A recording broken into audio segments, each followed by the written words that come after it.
Hola, ¿qué tal? ¿Cómo están? Nuevamente estamos otra vez en otra cápsula más de nuestra serie de cápsulas de El Catecismo de la Iglesia Católica.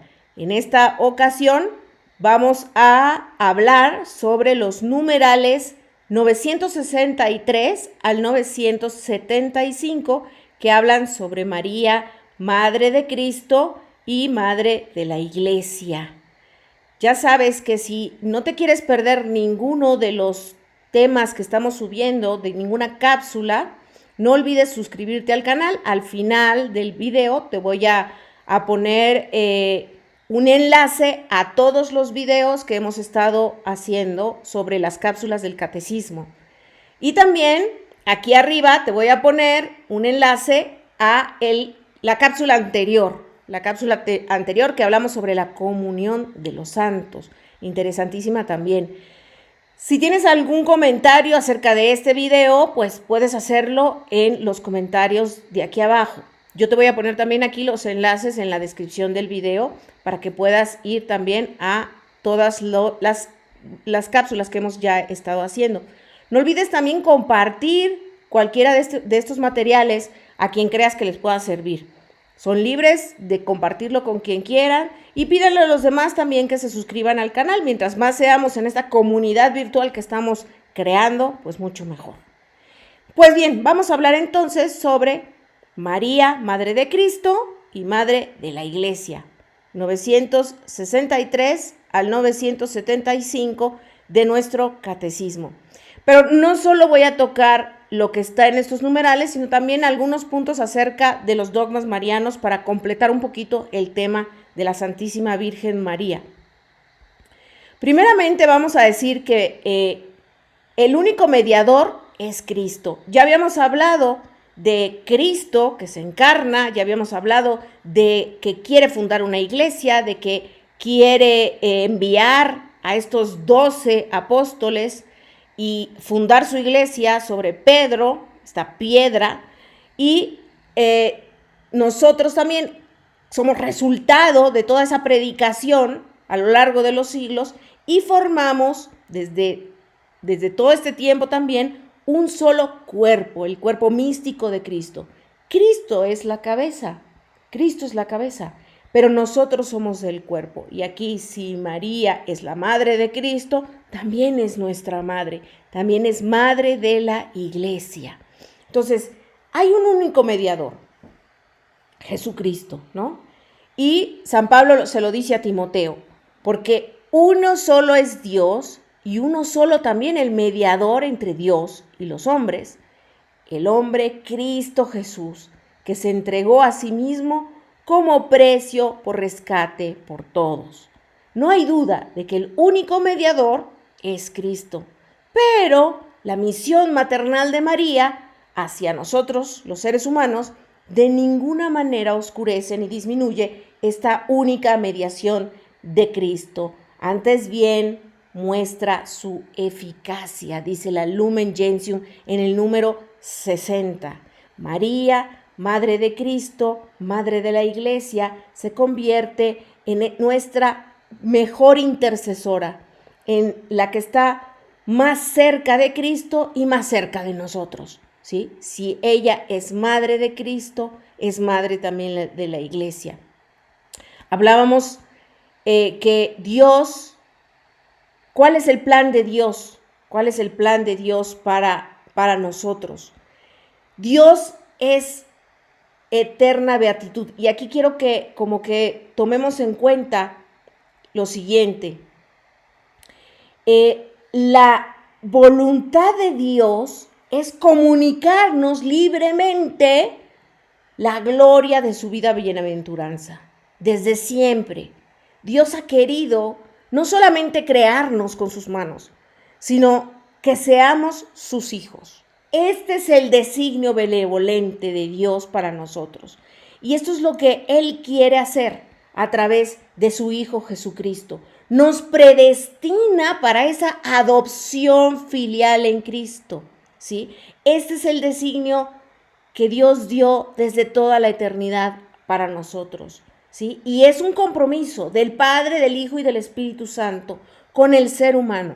quiere que el ser humano sea hijo de Dios.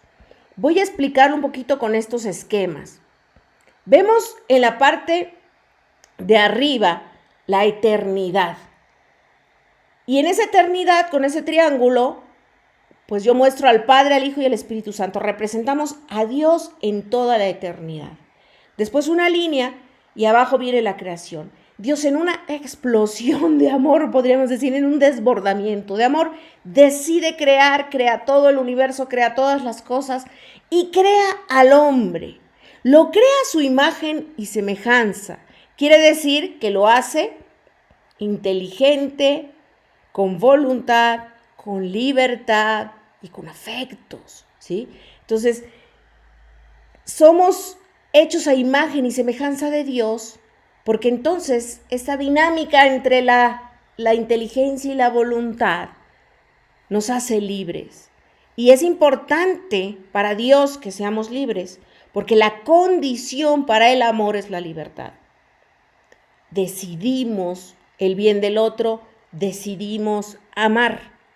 Y para Dios es importante que decidamos amar porque Él no quiere hacernos sus títeres, nos quiere que seamos sus hijos, pero quiere que libremente elijamos amarlo. Sus hijos somos porque Él nos ha creado. Sin embargo, no tenemos su naturaleza. Nosotros somos de naturaleza humana y Él es de naturaleza divina. ¿Cómo puede un hijo ser tan distinto de su padre? ¿Cómo puede ser esto? Dios entonces decide no. Yo tengo que esa filiación sea real, concreta. ¿Cómo lo voy a hacer? Y entonces decide encarnarse. Dios decide encarnarse, hacerse uno de nosotros. Y en el momento en que se hace uno de nosotros, asume nuestra condición humana. Se anonada, dice San Pablo, se anonada, se hace nada, se hace poquito, se hace humano, ¿no? Y entonces ese Dios ilimitado, infinito, eterno, se hace criatura limitada, contenida, ¿no? Frágil, y se hace uno de nosotros. Entonces, a partir de ese momento, nuestra naturaleza humana queda elevada a un rango superior, porque ahora nosotros, más bien el Hijo de Dios, el Verbo encarnado, eterno, el Verbo eterno, ahora encarnado, comparte con nosotros la naturaleza humana.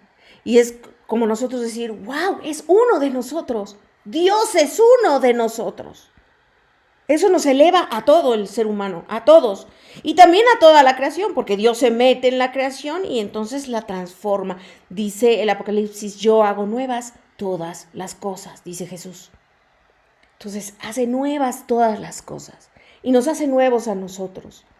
Pero faltaba también, y Jesús lo dice, les conviene que yo me vaya, porque entonces podré enviarles el Espíritu Santo. Y el Espíritu Santo entonces entra en nosotros. ¿Quién es el Espíritu Santo? Dios, ya lo vimos. Dios mismo entra en nosotros, nos hace sus hijos, nos configura en Cristo, transforma nuestro ser, nos hace vivir la fe, la esperanza, la caridad, nos hace vivir heroicamente las virtudes, nos hace imitar a Cristo, nos transforma, pero sobre todo nos participa de su naturaleza divina. De tal modo que ahora nosotros podemos meternos dentro de la Trinidad y la Trinidad meterse dentro de nuestro corazón, haciéndonos verdaderamente hijos. Gracias al Hijo, gracias al Espíritu Santo. Las misiones del Padre, enviar al Hijo, enviar al Espíritu Santo para transformarnos en sus hijos y por lo tanto herederos también de su gloria. Y ya lo habíamos visto antes, cuál era la voluntad de Dios, comunicar libremente la gloria de su vida bienaventurada. Comunicarnos a nosotros libremente la gloria de su vida bienaventurada. Maravilloso. Ahora, Dios ideó, además de este plan, ¿cómo le iba a hacer? Pues a través de María. La Madre del Redentor tiene un lugar preciso y precioso en este plan de salvación. Y leemos aquí en esta cita de Gálatas, ¿no? Al llegar la plenitud de los tiempos, envió Dios a su Hijo, nacido de mujer, nacido bajo la ley, para rescatar a los que se hallaban bajo la ley, para que recibieran la filiación adoptiva.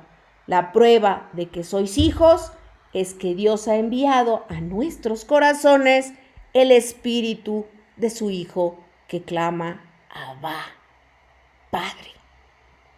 Entonces, vemos que la obra de Cristo es hacernos hijos amadísimos de Dios, es hacernos, y que nosotros lo sepamos sobre todo, que nosotros sepamos que somos esos hijos amados de Dios, que sepamos que Dios quiere tratarnos como a un hijo, tratarnos como a un heredero.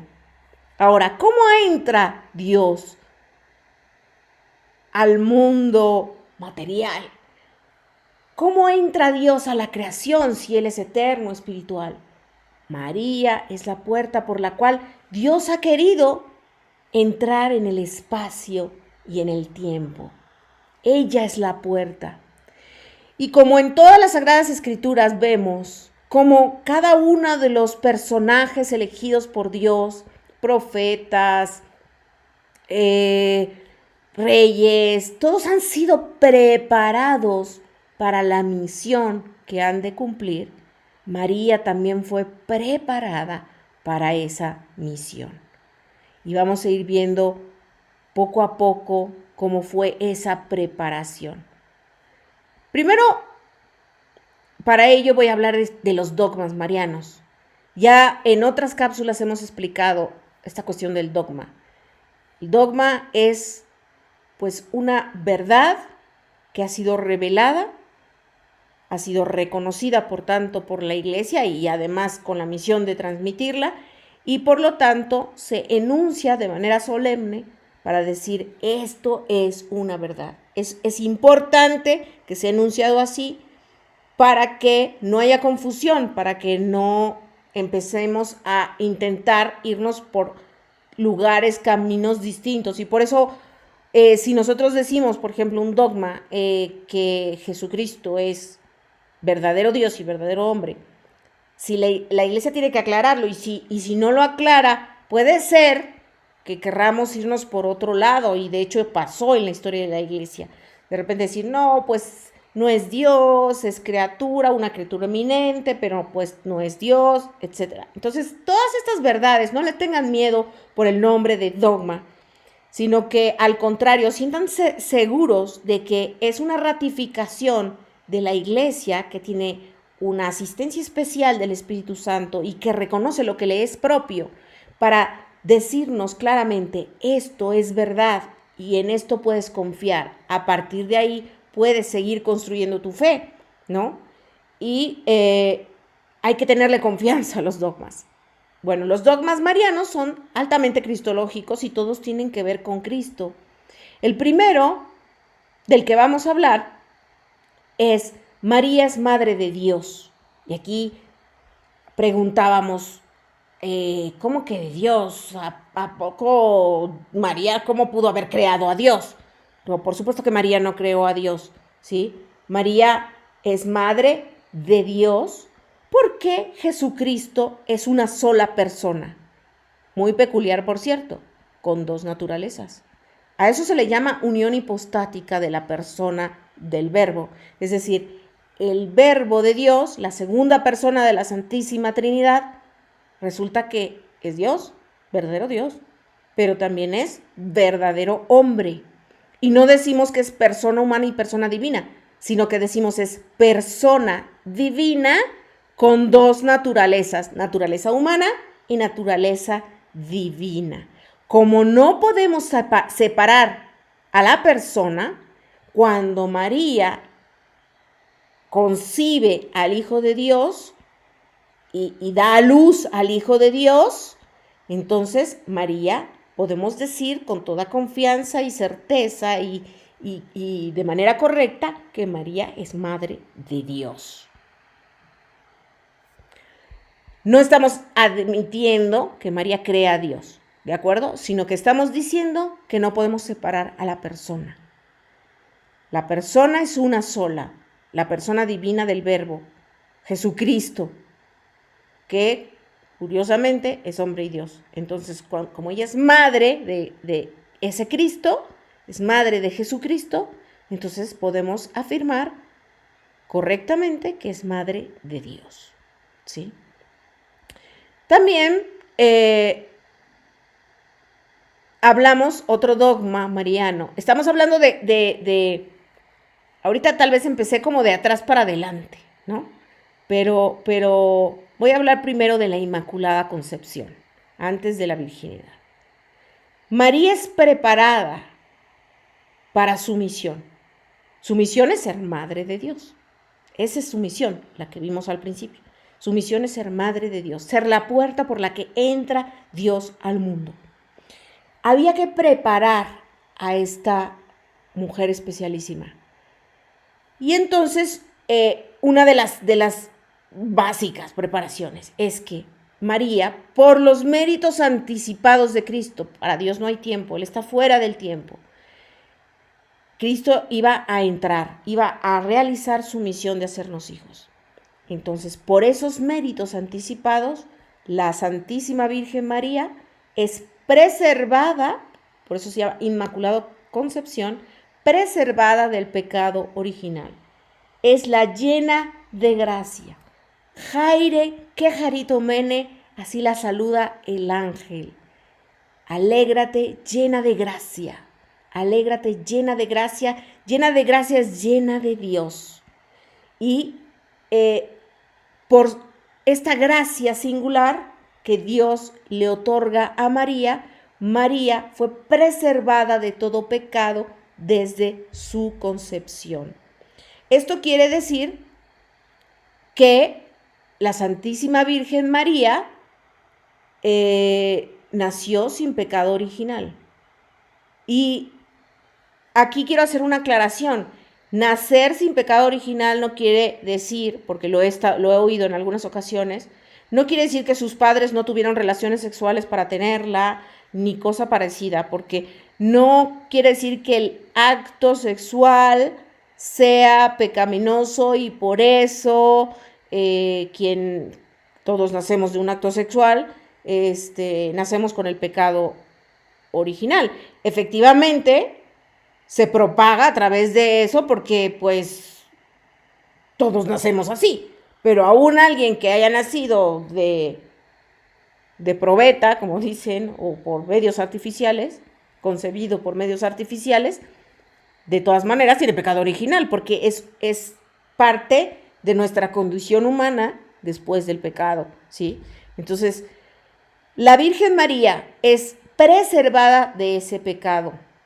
Y me gusta mucho, hay muchas explicaciones, pero me gusta mucho una explicación de el beato Duns Scoto, franciscano medieval, que afirmaba que si Cristo es el Salvador universal, que ya lo vimos cuando vimos catolicidad, si Cristo es el Salvador universal, es decir, nos salva en toda situación, en todo momento, de cualquier circunstancia, a cualquier persona, de cualquier pecado, tuvo que haber habido por lo menos una, y esa fue la Santísima Virgen, a quien haya preservado del pecado original. Esa es una de muchas explicaciones, pero la mayor explicación es que ella estaba siendo preparada para la misión. Y la misión era que de esa carne, preservada de pecado, purificada, perfecta, de esa carne, se hiciera carne el Verbo de Dios. Tomara carne el Verbo de Dios, ¿sí? De ahí la importancia de que Dios la haya preservado de pecado original. Eso no le quitó libertad, no le quitó libertad. María decide secundar a esa gracia que le ha sido dada. Si comparamos, pues Eva también nació sin pecado original, ¿no? No había pecado antes, o sea, Dios los crea sin pecado. Pero Eva, Adán, ¿no? Lo vemos, el ser humano peca, haciendo mal uso de su libertad. Sin embargo, la Santísima Virgen María secunda la gracia, le dice sí a Dios, le dice sí a Dios. Este sí va a llevar a que la Santísima Virgen, cuando el ángel llega a ella y le anuncia que va a ser madre, pues ella se desconcierta un poco y dice, ¿cómo va a ser esto si yo no conozco varón? Muchos teólogos y estudiosos de estos pasajes nos dicen que esta frase que contesta la Santísima Virgen María es una prueba del compromiso que ella había hecho con Dios de cederle su fecundidad, su virginidad. Y seguramente, por supuesto que de acuerdo con el justo San José.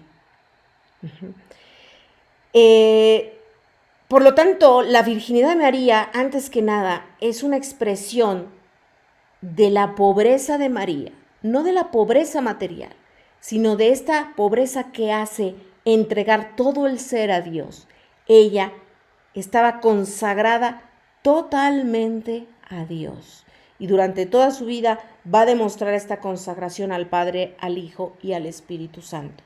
Entonces María se consagra totalmente a Dios.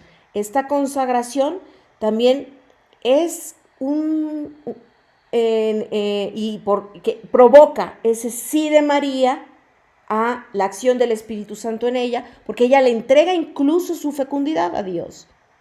Y ella había decidido no tener hijos para entregárselo, pero Dios le cambia los planes y le dice, vas a ser madre, y madre del Hijo de Dios. ¿Sí? El dogma de la virginidad habla de María antes, durante y después del parto. Es decir, María entonces concibe sin concurso de varón, da a luz como signo y símbolo de esta generación eterna del Hijo, según nos comenta San Gregorio Nacianceno, ¿no? Y decíamos en clase que no es tan importante el hecho de ver cómo fue el parto de la Santísima Virgen. No es tan importante el hecho, y de hecho la Iglesia sí habla de un parto milagroso, puesto que desde la concepción fue sin concurso de varón. Pero no podemos saber con exactitud, ¿sí?, cuáles fueron las condiciones de ese parto. Ahora, muchos dicen, pues como no había cometido pecado original, fue un parto sin dolor. Bueno, muchas mujeres pueden parir sin dolor, no necesariamente no tienen pecado. A mí me gusta pensar que el nacimiento, pero es una postura personal, que el nacimiento de Cristo fue un nacimiento normal, porque Él asume toda nuestra realidad, toda, y lo que no es asumido no es redimido. Por lo tanto, yo considero que fue un parto normal. Si es virgen durante el parto, implica que su pureza está intacta, ¿no? Y la pureza y la consagración de María están intactas. Y eso no creo que haya ningún problema, ¿no?, en pensar algo así, ¿no? La virginidad después del parto también incluye el hecho de que María no tuvo relaciones conyugales con José y por lo tanto no tuvo hijos. Hay muchas páginas de apologética católica donde pueden ver todo esto. Esta no es la cápsula para ello, pero pueden ver que el término hermanos en la cultura judía no puede traducirse, más bien se traduce de muchas maneras y el término en sí significa muchas cosas. Puede significar hermanos consanguíneos, hijos del mismo padre y madre, puede significar miembros de la misma familia, incluso tíos y sobrinos, hermanos y parientes, o miembros del mismo clan o tribu, o miembros incluso de la misma ciudad o población, ¿sí? Entonces tiene muchos significados la palabra hermanos. Lo que sí es cierto es que en toda la Sagrada Escritura solamente se habla de un hijo, de María de Nazaret, y es Jesús. De los otros pueden decir los hermanos, pero no se habla de más hijos de María, ¿sí? Muy bien. Por último, la Asunción de María. Les decía que a mí me gusta mucho esta pintura. Está en la sacristía de la Catedral Metropolitana de la Ciudad de México, que está dedicada a la Virgen de la Asunción. Y vemos aquí, no está completa, yo tomé la foto, pero solo les puse la parte de arriba, que me gusta mucho. En la parte de abajo están los apóstoles, la tumba vacía de María, y vemos aquí al Padre y al Espíritu Santo en la parte de más arriba, y vemos a Jesús de rojo corriendo a recibir a su madre. ¿Qué implica que la Santísima Virgen haya sido asunta al cielo y, como dice el dogma, terminado el curso de su vida terrena, fue asunta en cuerpo y alma a la gloria del cielo? Implica que ella es la primera de los resucitados, según dice San Juan Pablo II, la primera de los resucitados. ¿Qué quiere decir esto? Que recordemos que el plan de Dios es que seamos sus hijos. Y cuando nosotros morimos hay una separación de nuestro cuerpo y nuestra alma. Cuando hay esa separación, tanto nuestro cuerpo que se corrompe y se desbarata, como nuestra alma que no muere, pero queda incompleta porque le falta su cuerpo, estamos en espera de esa resurrección. Dejamos de ser personas en ese momento, nos convertimos en almas, ¿no? O sea, perdimos nuestro cuerpo. La persona es cuerpo y alma espiritual. Cuando has perdido tu cuerpo, ya no eres persona. Y esta nueva tierra y este nuevo cielo y estos nuevos hijos son hijos completos, no incompletos, ¿sí? Entonces nosotros estamos esperando nuestra resurrección. Pero María, preservada del pecado original, y además, ¿cómo iba este hijo a estar sin su madre en el cielo? ¿Sí? Entonces ella es la primera de los resucitados. Resucita en cuerpo y alma, en este cuerpo glorioso que comparte con su hijo. Su hijo también tiene este cuerpo glorioso, ¿sí? Y vemos que el cuerpo glorioso tiene distintas capacidades a las que tiene el cuerpo humano. Ya hemos hecho varias analogías con la mariposa, etc. No tiene caso retomarlas ahora, podemos verlas en las cápsulas anteriores. Pero es un bocadito que Dios nos da de cómo vamos a ser nosotros, ¿sí? Ahora, la Santísima Virgen María está ahí, está junto a su Hijo y está intercediendo por nosotros. Ella, así como tuvo ese parto de su Hijo al nacer y traerlo a esta tierra, también ha parido con dolor, ahí sí, con dolor, a esta iglesia. Vivió esos dolores de parto al pie de la cruz, cuando su mismo hijo le dice a Juan, Juan, aquí tienes a tu madre, mujer, aquí tienes a tu hijo. En ese momento ella se convierte en madre de la iglesia, en madre de cada uno de los discípulos de Cristo, y va a estar pegada a sus hijos, como en Pentecostés, orando por la venida del Espíritu Santo, acompañando, orando y seguramente aconsejando, consolando, animando, ¿no? Vemos la historia, por ejemplo, de la Virgen del Pilar, que cuando ella todavía no había sucedido esto, no había transcurrido el término de su vida terrena, y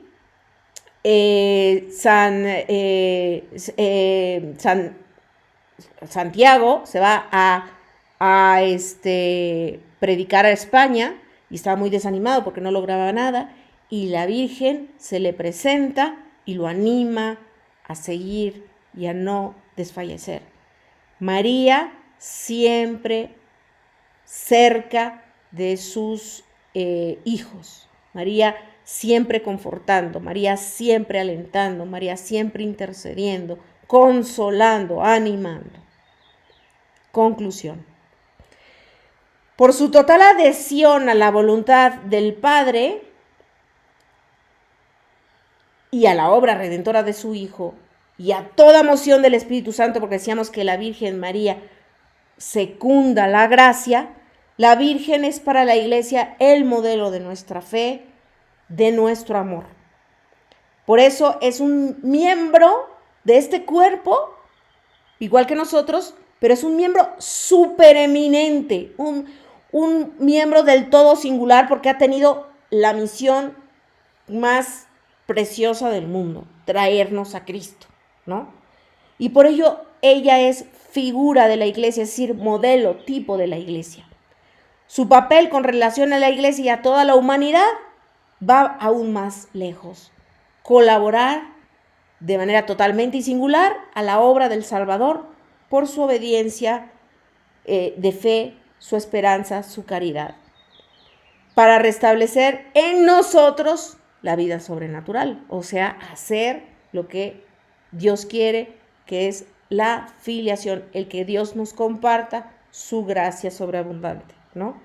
Por eso ella es nuestra madre en el orden de la gracia, ¿sí? Y al pronunciar ese fiat, ese hágase de la anunciación, y al dar su consentimiento al misterio de la encarnación, María colabora ya en toda la obra que debe llevar a cabo su Hijo. Ella es madre allí donde Él es el Salvador, ¿sí? Ella es madre de la cabeza y por tanto es madre también del cuerpo místico de Cristo. Entonces, la Santísima Virgen, ya dijimos, cuando termina su vida aquí, es llevada en cuerpo y alma, junto con su Hijo, a la gloria de la resurrección, ¿no? Y es una anticipación de nuestra propia resurrección.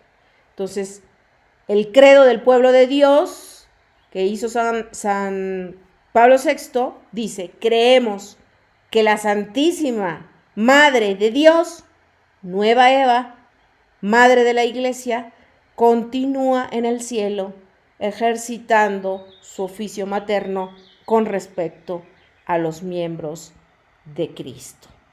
Entonces, María es Madre de Cristo, María es Madre de la Iglesia. Les agradezco que hayan visto esta cápsula. Recuerden que aquí arriba les voy a poner el enlace a las cápsulas anteriores y también el link para que puedan suscribirse al canal. Nos vemos en la próxima cápsula. Que Dios les bendiga. Chao, chao.